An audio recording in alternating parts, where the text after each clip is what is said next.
ನಮಸ್ಕಾರ ರೀ. ನುಗ್ಗಿಕಾಯಿ ಗ್ರೇವಿ ಮಾಡಮ್ರಿ. ಇವತ್ತು ನುಗ್ಗಿಕಾಯಿ ಗ್ರೇವಿ ಮಾಡ್ಲಿಕ್ಕೆ ಇಲ್ಲಿ ಸಣ್ಣ ಕಟ್ ಮಾಡೀನಿ. ಕಟ್ ಮಾಡಿ ಕುದೇ ನೀರು ಹಾಕದ್ರಿ.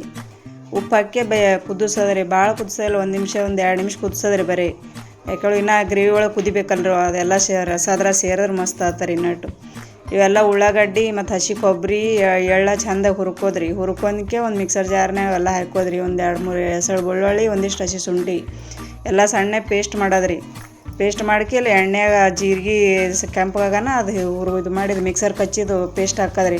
ಹಾಕಿ ಒಂದು ಟಮಾಟೆ ಹಾಕಾರಿ. ಟಮಾಟೆ ಹಾಕಿಕೆ ಉಪ್ಪು ಹಾಕಿ ಇದು ಆಗೋಣ ಸ್ವಲ್ಪ ಮ್ಯಾಗ ಕಡ್ಲೆ ಹಿಟ್ಟು ಹಾಕ್ರಿ. ಕಡ್ಲೆ ಹಿಡ್ದಿಂದ ಗ್ರೇವಿ ಚಂದ ಆಗ್ತದೆ.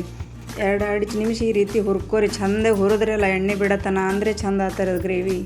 ಎಲ್ಲ ಆದ್ಮೇಲೆ ಕುದ್ದಿದ್ದದು ಶೇಂಗಾ ಇದು ಹಾಕ್ರಿ. ಅವು ನುಗ್ಗಿಕಾಯಿ ಹಾಕಿಕೆ 1-2 ಉಗ ಕುದಿಸಿ ಮ್ಯಾಗ ಒಂದು ಜರ ಕೊತ್ತಂಬರಿ ಹಾಕಿ ಮಾಡಿ ನೋಡಿರಿ. ಹಿಂಗೆ ಮಾಡಿಕೆ ಉಂಡು ನೋಡಿರಿ ನೀವು. ಭಾಳ ಟೇಸ್ಟ್ ಆಗ್ತದೆ. ಮಾಡಿ ನೋಡಿರಿ. ಇಷ್ಟ ನನ್ನ ಚಾನಲ್ ಸಬ್ಸ್ಕ್ರೈಬ್ ಮಾಡಿರಿ, ಲೈಕ್ ಮಾಡಿ.